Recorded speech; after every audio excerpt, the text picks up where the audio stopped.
ሰላም ሰላም ሰላም እንዴት ናችሁ ውድ ተማሪዎች?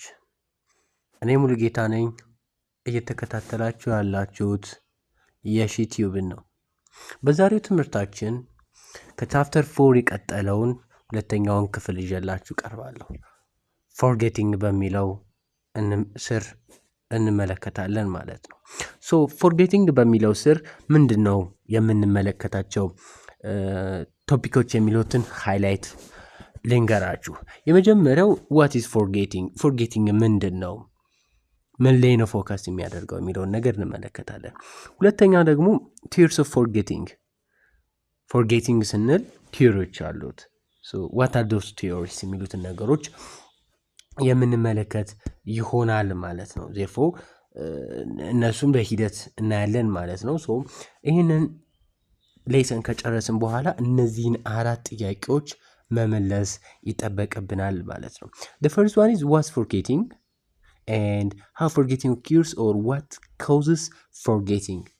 forgettingን ኮዝ ያደረገው ነገር ምንድን ነው የሚሉትን መለየት አለብን። why do human beings forget information? ለምንድን ነው የምንረሳው፣ በምንስ መንገድ ነው የምንረሳው የሚለውን ነገር ያሳየናል ማለት ነው። Let's move to the main part. The first one is meaning and concept of forgetting. If we attempt to encode, store, and recall all the information we face daily, we are in trouble. Hence, we are selective in storing and forgetting information. ስለዚህ እዚህ ጋር ምንድን ነው የሚለን? ሁሉንም ያገኘናቸውን ኢንፎርሜሽኖች ሁሉ በየቀኑ የምናያቸውን ነገሮች ሁሉ ለማስታወስ ብንሞክርና ያንንም ነገር ደግሞ ማስታወስ ብቻ አይደለም ኢንኮድ ለማድረግ ስቶር ለማድረግ ብንሞክር we are in trouble፣ አደጋ ውስጥ እንገባለን ማለት ነው። ምክንያቱም አእምሮአችን ያንን ሁሉ ኢንፎርሜሽን ኤክስኪዩት ማድረግ አይችልም፣ ስቶር ማድረግ አይችልም፣ ኢንኮድ ማድረግ አይችልም ማለት ነው። ኢንኬዝ በዛ ምክንያት in trouble ውስጥ እንገባለን ማለት ነው። Psychologists generally use the term forgetting to refer to the apparent loss of information. Psychologist basically uses the term forgetting to refer to the apparent loss of information that is already encoded and stored in the long-term memory or sometimes in short-term memory. Basically forgetting ብለን የምንጠራው ምንድን ነው? apparent የሆነ loss of information ነው። ሙሉ በሙሉ ሳይሆን apparently የተወሰኑትን ሎስ ማድረጋችን ነው። ያ loss of information ምን ተብሎ ይጠራል? forgetting ብለን እንጠራዋለን ማለት ነው።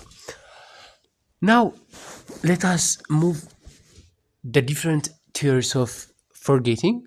There are different theories of forgetting. The first one is decay. The third one is interference. And the third one is new memory for old or displacement theory. እነዚህኞቹ ቲዮሪዎች ቤዚክ ቲዮሪስ የምንላቸው ናቸው፣ የመጀመሪያዎቹ ሶስቱ። ከዛ ውጭ ያሉት ደግሞ ድራይቭድ የሆኑ ቲዮሪዎች ይኖሩናል ማለት ነው። ቤዚካሊ ግን ሁሉንም እንደ ቲዮሪ መውሰድ ይጠበቅብናል። እንደ ቲዮሪ አድርገን ሁሉንም እንወስዳለን ማለት ነው። The first one is the decay theory. The decay theory hold that memory trace or engram fade with time if they are not accessed now and then. decay theory basically ምንድነው ፎከሲንግ ኤሪያው ስንል decay theory ሆልድ የሚያደርጋቸው ነገሮች ምንድነው? የሆነን ኢንፎርሜሽን ስቶርድ ያደረግነውን ኢንፎርሜሽን በጊዜ ሂደት ካልተጠቀምነውና አክሰስ ማናደርገው ከሆነ ስሩ ታይም ከሆነ ታይም በኋላ ወይ ደግሞ ከሆነ ሰዓት በኋላ with the passage of time it loses ይሆናል ማለት ነው። ስለዚህ decay theory ፎከሲንግ ኤሪያው ምንድነው? with the passage of time ኢንፎርሜሽን ካልተጠቀምንባቸው if we are not accessed that information now and within a time they will forget ይሆናሉ እንደማለት ነው። ስለዚህ ዲኬ ቲዮሪ ምንድነው ሐሳቡ? ሌላ ውስጥ አትግቡ። ምንድነው ሐሳቡ? ኢንፎርሜሽኖች ስቶርድ የሆኑ ኢንፎርሜሽኖች ከሆነ ጊዜዎች በኋላ ካልተጠቀምናቸው በጊዜ ማለፍ ምክንያት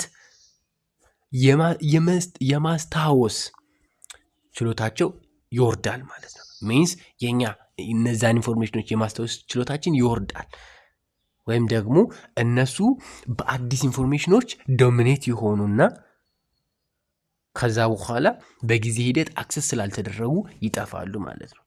ስለዚህ ይሄኛው ከዲስፕሌስመንት እና ከሌሎች ጋር እንዳይምታታ፣ ስለዚህ ከታይም ብቻ ነው። ስለዚህ በታይም ሂደት መጠቀም አለብን ነው አጭር ሐሳቡ ማለት ነው። this explanation seems that when new material learned a memory trace or engram an actual physical change in the brain occurs ይሆናል ማለት ነው። ስለዚህ አዲስ የሆኑ ማቴሪያሎችን ስንማር ኤክስፕሌን ስናደርግ አክቹዋል ፊዚካሊ ቼንጅ ይኖረናል ማለት ነው። ስለዚህ እኛ ከአምስት ዓመት በፊት የነበረን ሳይኮሎጂካል ሞቲቭ እና አሁን ላይ ያለን ሳይኮሎጂካል ሞቲቭ ይለያያል። ስለዚህ በጊዜ ሂደት ፊዚካሊ ኦር ፊዚዮሎጂካሊ ቼንጅ ስላለ ኢን ዘ ብሬን it has to be what timely መጠቀም አለበት ማለት። ስለዚህ generally in decay the trace simply fade away with nothing left behind because of the passage of time. Don't forget the passage of time. This is the basic idea of decay theory. The other theory of forgetting is interfacing forgetting. So what mean by interfacing forgetting? Interface is simply which is a theory that holds forgetting occur because similar items or informations interfere with another in either memories or storage or at the time of retrieval. ኦኬ ስለዚህ ኢንተርፌረንስ ብለን የምንጠራው ደግሞ ምንድነው የሚለውን ስንመለከት ተመሳሳይ የሆኑ ኢንፎርሜሽኖች አንደኛው ወይ ደግሞ ድሮ የነበረውን ለምሳሌ አዲስ የምናስገባው ኢንፎርሜሽን ከዚህ ቀድሞ የገባውን ኢንፎርሜሽን ኢንተርፌስ ሲያደርግ ወይ ደግሞ የዛን የመውጣትና በሰውየው የማስታወስ ችሎታ ላይ ሲያጠላበት ወይ ደግሞ ሲሸፍነው ወይ ደግሞ ዶሚኔት ሲያደርገው ያኛው ምን ይባላል? ኢንተርፌረንስ ብለን እንጠራለን። ወይም ደግሞ ድሮ የነበረን ኤክስፒሪየንስ ወይ ደግሞ ድሮ የነበረን ስቶሪ ያደረግነው ያ ኢንፎርሜሽን አሁን አዲስ የምናስገባውን ኢንፎርሜሽን ኢንተርፌስ የሚያደርግ ከሆነ ወይም ደግሞ ለማስታወስ በምንሞክርበት ሰዓት ላይ እንዳይፈጠር ወይ ደግሞ ማስታወስ እንዳንችል የሚያደርገን ከሆነ ያ ምን ተብሎ ይጠራል? ኢንተርፌረንስ ተብሎ ይጠራል ማለት ነው። there are two kinds of interference, proactive and retroactive interference ተብሎ ይጠራል። when you say proactive በቀላሉ ፕሮ እና ሪ የሚሉትን ነገሮች ተመልከቱ። ኦኬ ፕሮ and ሬትሮ ሶ ሪትሮ እና ፕሮ ምንድናቸው የሚሉት አሁን ፕሮ ስንል ብዙ ጊዜ ምንድነው የቀደመ ማለት ነው አይደለ? ቀድሞ የነበረ እንደማለት ነው። ፕሮ ስንል ፕሪ ከሚለው አንፃር ለመያዝ ሞክሩ፣ የሆነ አጫጭር ነገሮችን ለመያዝ ማለት ነው። ሶ ፕሮአክቲቭ ብለን ስንጠራ ምን ማለታችን ነው? ሶ ፕሮአክቲቭ ኢንተርፌረንስ is an interference in which the information that is stored or learned earlier interferes the recall of newer material or information. So proactive ብለን የምንጠራው ቀድሞ ለርንድ ወይ ደግሞ የተማርናቸው ወይ ደግሞ ስቶሪ ያደረግናቸው ኢንፎርሜሽኖች አሁን የሚመጣው ነው ደግሞ አሁን ላይ ስቶሪ ያደረግነውን ኢንፎርሜሽን ሪኮል ለማድረግ ለማስታወስ ሲሸፍንብን ወይም ደግሞ ሲያግደን ያ ምን ተብሎ ይጠራል? ፕሮአክቲቭ ኢንተርፌረንስ ተብሎ ይጠራል። ሪትሮአክቲቭ ኢንተርፌረንስ ደግሞ የፕሮአክቲቭ ተቃራኒ ማለት ነው። ኒው ኢንፎርሜሽን ኢንተርፌርስ ዊዝ ደ ኦልድ ዋን ማለት ነው። ስለዚህ አዲስ ያለው ያ ኢንፎርሜሽን ደ ኦልድ ኢንፎርሜሽኑን ምን ሲያደርግብን? ኢንተርፌር ሲያደርግብን ያ ሪትሮ አክቲቭ ይባላል ማለት ነው። ስለዚህ ዶንት ፎርጌት። ስለዚህ በዛ ልክ ማየት እንችላለን ማለት ነው። ሌላኛው ይሄኛው አሁን ያልኳችሁ ነው። ሶ ፕሮአክቲቭ ኦር which is forward ኦኬ ፕሮአክቲቭ ኦር ፎርዋርድ ኢንተርፌረንስ ተብሎ ይጠራል። the information learned earlier interferes with recall of newer information or material.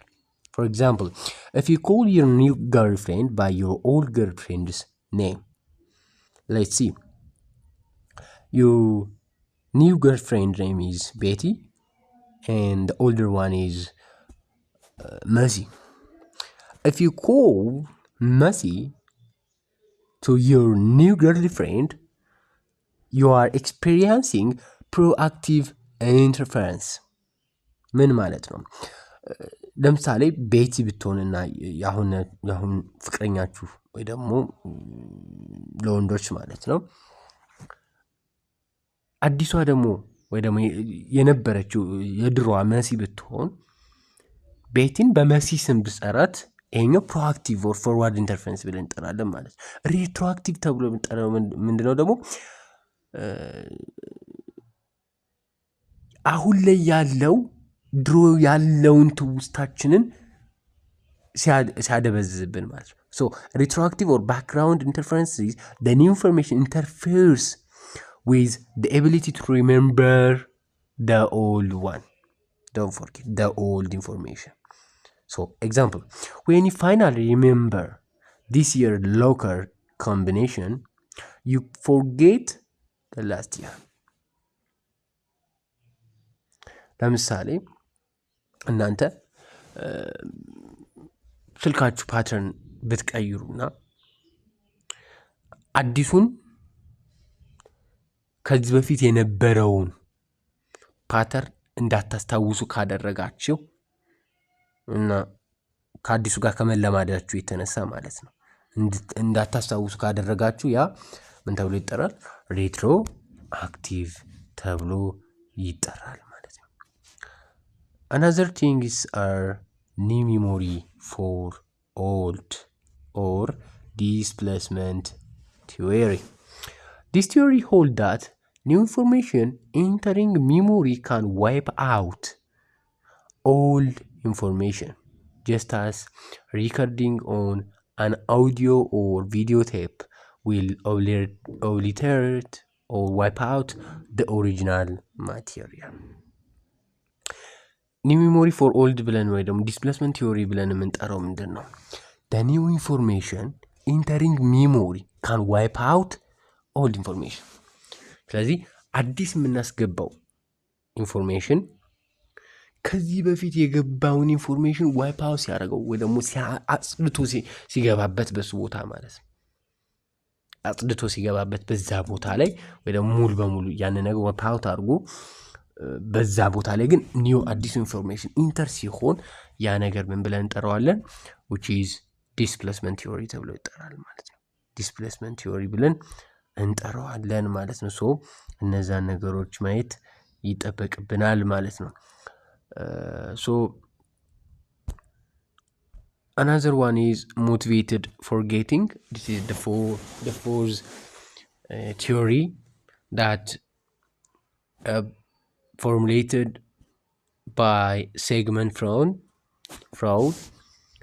As you have seen before, Sigmund Freud is a philosopher or psychologist that prepare or simply he postulates the idea of psychoanalysis.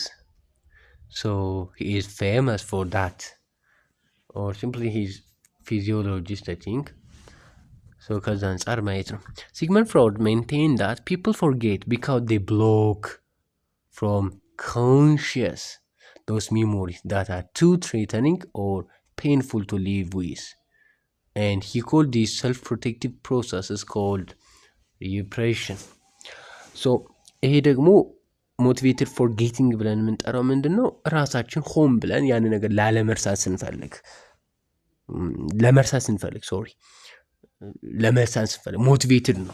ሞቲቬትድ ነው ሚንስ ምን ማለት ሞቲቬትድ ነው ማለት ምን ማለት ነው? ሰውዬው ፈልጎ ነው ብሎኪንግ ፍሮም ኮንሽየስነስ። ያ ማለት እኛ እያወቅን ነው ያንን ነገር ምን የምናደርገው ማለት ነው? ብሎክ የምናደርገው ማለት ነው። እያወቅን ነው ብሎክ የምናደርገው ማለት ነው። ለምሳሌ አንድ ሴት ወይ ደግሞ አንድ ተማሪ አባቷ የዛሬ ዓመት ቢሞትና ዛሬ ላይ ሆና የአባቷን ሞት ለመርሳት ብትሞክር ወይ ደግሞ ላለማስታወስ ብትሞክር ሙሉ በሙሉ በቃ አእምሯ ላይ እንዳይመጣ እንዳያስጨንቃት ብትሞክር ያ ምን ተብሎ ይጠራል? ሪፕሬሽን ኦር ሞቲቬትድ ፎርጌቲንግ ብለን እንጠራዋለን ማለት ነው። ስለዚህ ይሄኛው ብዙዎቹ ሳይኮሎጂስቶች የሚስማሙበትና ሞር ዌል ናውን የሆነ ነው ማለት ነው። ሌላኛው ኪው ዲፔንደንት ነው። ኪው ዲፔንደንት ፎርጌቲንግ ነው። ይሄ ደግሞ ምንድን ነው?